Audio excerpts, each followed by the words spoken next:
આજે મારી માં મરી ગઈ છે, એમના માટે પાણી નથી. અને આ મારા અને આ ટેકરા પર મારા ઘર છે પેલું આ કેટલા બૈરા ભાવ દેગડાને ઉભરી છે પાણી લેવા. મારું નામ બિલ ગરદેભાઈ મોહસીભાઈ, ગામ ગેનિયાબારી ને હું ગામનો જ આગેવાન છું. મારે ગામમાંથી 200 વોટિંગ નીકળે છે. અમે સરકારને વોટ આપીએ છીએ. અને અમારું ગામનું સરનામું આપું તો ગામ ગેનિયાબારી અને તાલુકો નસવાડી, જિલ્લો છોટાઉદેપુર. તો અમારા સરપંચ પણ અમારા છે અને અભિસિંહ તળવી સાહેબ પણ ધારાસભ્ય છે, અમારા જ છે. અને અમારા જિલ્લા પંચાયતનો કેમજીભાઈ છે એ અમારા જ છે.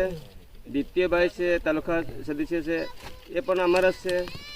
અને એવી રીતે સાંસદ સભ્ય જસુભાઈ રાઠોડ સાહેબ પણ અમારા છે. મોદી સરકાર પર અમારા ભાજપનો છું. તો હું ભાજપનો 2002માંથી જ આગેવાની કરું છું. તો હું બધા લોકોનું કામ છે કે આનો વોટ આપીએ, આવી રીતે થશે, બધાની સેવા થાય છે, એવી રીતે રાખ્યું છે. તો અત્યારમાં અહીંયા શું કહે છે કે ઘરે ઘરે પાણી છે, ઘરે ઘરે ચીરકલી છે એમ કહે છે. તો આજે મારી માં મરી ગઈ છે, એમના માટે પાણી નથી.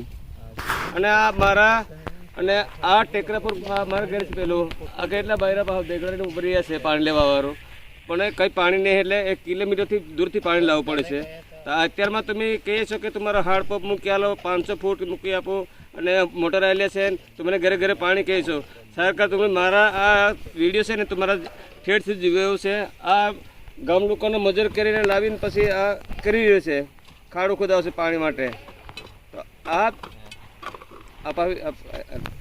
આટલું પણ તમારો દરેક વ્યવસ્થાથી કરી આપો તો તમે સરકારનો માણસ છે, સરકાર બધું કરી આલે છે.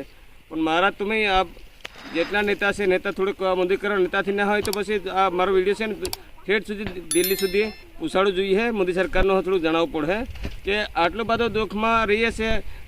બીજું બધું નહીં, અમારે તો પૈસા નહીં માંગતા કે કોઈ નહીં માંગતા અમે, પણ બીજું ના કરતા પાણીની વ્યવસ્થા કરી આપો તો બહુ સુખી કહેવાય અમારે પીવા માટે.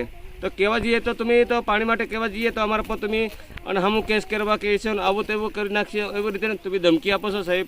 તો આ નહીં બરાબર કહેવાય કે અમે તમારા માણસ છે, અમે માણસ એટલે અમારા હો તમે સેવા કરતા સારું છે.